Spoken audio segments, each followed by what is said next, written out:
বিসমিল্লাহির রহমানির রহিম। সুপ্রিয় দ্বিতীয় শ্রেণীর শিক্ষার্থী বন্ধুরা আমার, তোমরা সবাই কেমন আছো? নিশ্চয়ই ভালো আছো।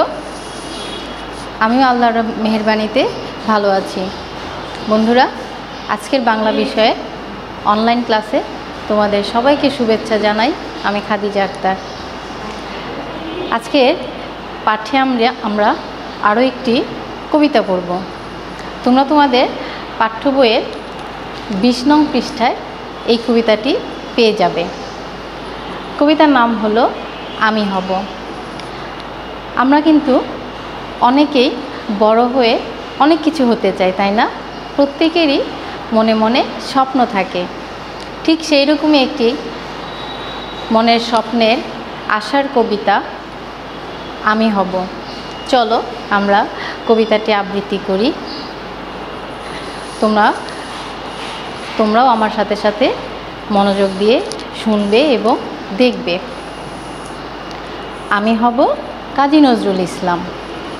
আমি হব সকালবেলার পাখি, সবার আগে কুসুমবাগে উঠব আমি ডাকি। সূর্যি মামা জাগার আগে উঠব আমি জেগে। হয়নি সকাল ঘুমো এখন, মা বলবেন রেগে। বলবো আমি আলসে মেয়ে, ঘুমিয়ে তুমি থাকো। হয়নি সকাল তাই বলে কি সকাল হবে না কো? আমরা যদি না জাগি মা, কেমনে সকাল হবে? তোমার ছেলে উঠলে মাগো, রাত পোহাবে তবে। বন্ধুরা, এই কবিতাটি আমরা সম্পূর্ণ কবিতাটি পড়ে নিলাম, তাই না? খুব সুন্দর কবিতাটি। তোমরা সবাই জানো আমাদের কবিতা খাতায় লিখতে হয় 8 লাইন। চলো এবার আমরা কবিতাটি বোর্ডে একটু দেখে নেই। এখানে আসো, আমরা একটু বোর্ডে দেখে নেই। আমি লিখে রেখেছি, আমরা আরেকবার পড়ে নেব। আমি হব কাজী নজরুল ইসলাম। আমি হব সকালবেলার পাখি, সবার আগে কুসুমবাকে উঠব আমি ডাকি। সূর্যি মামা জাগার আগে উঠব আমি জেগে। হয়নি সকাল ঘুমো এখন, মা বলবেন রেগে। বলবো আমি আলসে মেয়ে, ঘুমিয়ে তুমি থাকো। হয়নি সকাল তাই বলে কি সকাল হবে না কো? বন্ধুরা, চলো আমরা আরেকবার কবিতাটি পড়ে নেই, তাহলে আমাদের মনে থাকবে।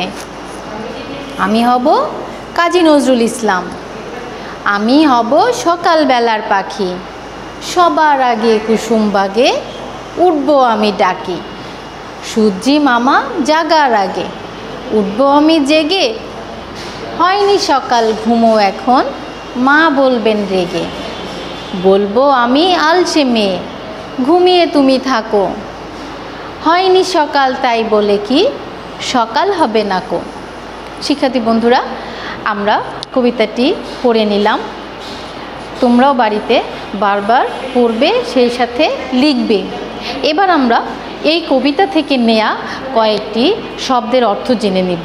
এখানে আমি শব্দ লিখে রেখেছি, সেই শব্দগুলোর অর্থ চলো আমরা এবার শিখে নেই। প্রথম শব্দ হচ্ছে কুসুম। কুসুম শব্দের অর্থ কি বলতে পারো বন্ধুরা? কুসুম শব্দের অর্থ হলো ফুল। এখন আমরা ফুলটা লিখে ফেলি, চলো। কুসুম শব্দের অর্থ ফুল।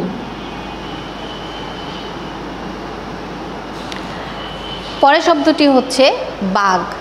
বাগ শব্দের অর্থ বাগান। বাগ শব্দের অর্থ বাগান। আমরা বাগানটা লিখে নেই।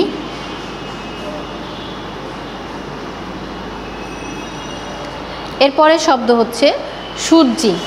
সূর্যি শব্দের অর্থ সূর্য বা রবি। এসো আমরা লিখি সূর্য বা রবি। পরের শব্দটি হচ্ছে আলসে। আলসে শব্দের অর্থ অলস। আলসে শব্দের অর্থ অলস।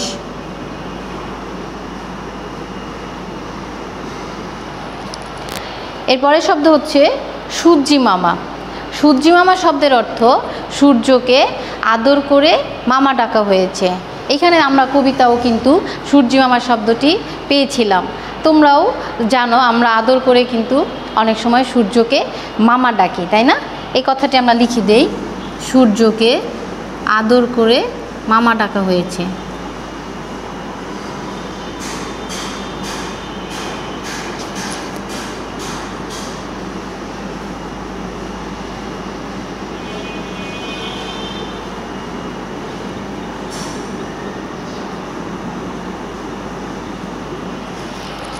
বন্ধুরা, আমরা শব্দের অর্থগুলো তৈরি করে ফেলেছি। চলো আমরা একসাথে আরেকবার পড়ে নেই। কুসুম, কুসুম শব্দের অর্থ ফুল। বাগ, বাগ শব্দের অর্থ বাগান। সূর্যি, সূর্যি শব্দের অর্থ সূর্য বা রবি।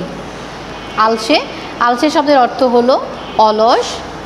সূর্যি মামা, সূর্যি মামা শব্দের অর্থ সূর্যকে আদর করে মামা ডাকা হয়েছে। বন্ধুরা, তোমরা নিশ্চয়ই মনোযোগ দিয়ে আজকের পাঠটি দেখলে।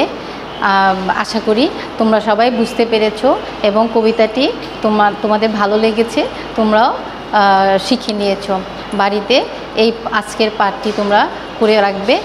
আগামী ক্লাসে আবার নতুন পড়া নিয়ে তোমাদের সাথে চলে আসব, সেই প্রত্যাশায় সবাই ভালো থাকো, সুস্থ থাকো। আল্লাহ হাফেজ।